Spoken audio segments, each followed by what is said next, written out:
நிலப்பரப்பு ஏன் இப்படி உள்வாங்கணும்? இதற்கு பின்னால் இருக்கும் அறிவியல் காரணங்கள் என்ன? இதற்கு ஆராய்ச்சியாளர்கள் 2 எளிய காரணங்களை சொல்றாங்க. ஒன்று சென்னையின் இயற்கை தரை அமைப்பு, இரண்டாவது நமது அதிவேக நகரமயமாக்கல். முதலாவது சென்னையின் பெரும்பாலான பகுதிகள் இயற்கையாகவே மென்மையான களிமண் தரை அமைப்பை கொண்டவை. இதனால இந்த மண்ணுக்கு எடையை தாங்கும் திறன் ஒரு குறிப்பிட்ட எல்லை வரைக்கும் தான் இருக்கு. இரண்டாவது, கடந்த சில தசாப்தங்களாக சென்னையில் உள்கட்டமைப்புகள் மிக வேகமாக வளர்ந்து கொண்டிருக்கு. அடுக்குமாடி குடியிருப்புகள், பிரம்மாண்டமான வணிக வளாகங்கள், மேம்பாலங்கள் அப்படின்னு பல கட்டுமானங்கள் குறுகிய காலகட்டத்தில் கட்டப்படுறதால இந்த மென்மையான களிமண் தரை மீது கூடுதல் எடை விழுந்திருக்கு. இதோட சேர்த்து நாம நிலத்தடி நீர் எக்ஸ்ட்ராக்ஷன், அதாவது கிரவுண்ட் வாட்டர் எக்ஸ்ட்ராக்ஷன் அப்படின்னு சொல்றோம்ல, நிலத்தடி நீரை உறிஞ்சி எடுக்கிறது, அதுவுமே ஒரு முக்கிய காரணமா இருக்கு.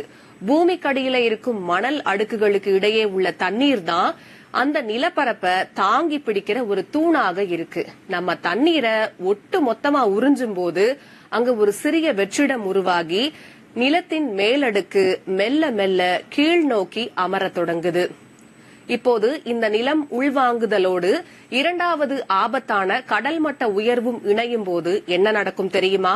காலநிலை மாற்றத்தின் காரணமாக உலக அளவில் பனிப்பாறைகள் உருகி வர்றதால சென்னையின் கடலோர பகுதியில கடல் மட்டம் ஆண்டுக்கு 2.88 மில்லிமீட்டர் உயர்ந்து வர்றதா தரவுகள் சொல்லுது.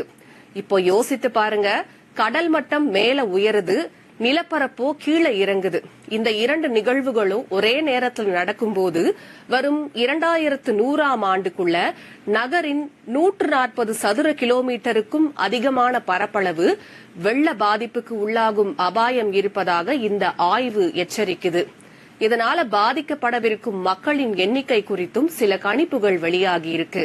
அதன்படி பார்த்தோம்னா 2030ல வெள்ள பாதிப்பு வளையத்திற்குள்ள வரக்கூடிய மக்களின் எண்ணிக்கை 24.5 லட்சமாக இருக்கும் என்று மதிப்பிடப்பட்டிருக்கு.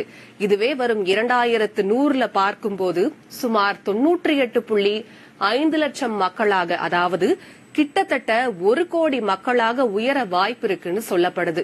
இதுல குறிப்பா சென்னையின் முக்கியமான ஐடி காரிடார்ஸான சோழிங்கநல்லூர், அடையாறு மற்றும் வட சென்னையின் தண்டையார்பேட்டை ஆகிய பகுதிகளும் வெள்ள பாதிப்புக்கு உள்ளாகும் அபாயம் இருக்கிறதா கண்டறியப்பட்டிருக்கு.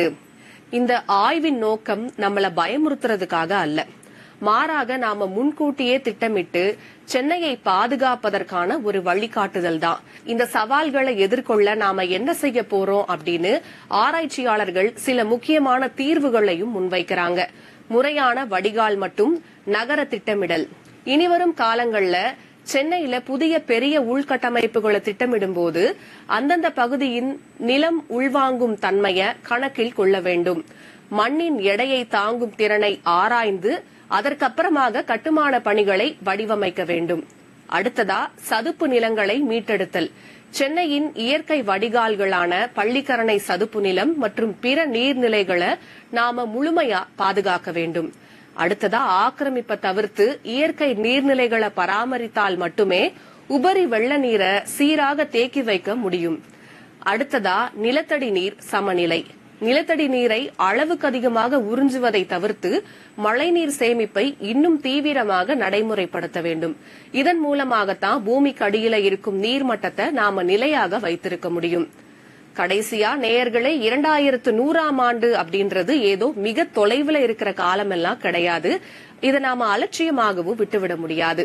இப்போது நமக்கு கிடைத்திருக்கும் இந்த அறிவியல் தரவுகளை ஒரு நல்ல வாய்ப்பா பயன்படுத்தி தமிழக அரசும் சென்னை மாநகராட்சியும் பொதுமக்களாகிய நாமும் இணைந்து சென்னையை ஒரு காலநிலை தாங்கும் திறன்மிக்க நகரமாக மாற்றி அமைக்க வேண்டும் அப்படின்றதுதான் இந்த ஆய்வோட முக்கியமான நோக்கமா இருக்கு. முறையான திட்டமிடலும் விழிப்புணர்வும் இருந்தால் எந்த ஒரு இயற்கை சவால்களையும் நாம நிச்சயமா வெல்ல முடியும். இதே போல மற்றொரு காணொளியில் சந்திப்போம்.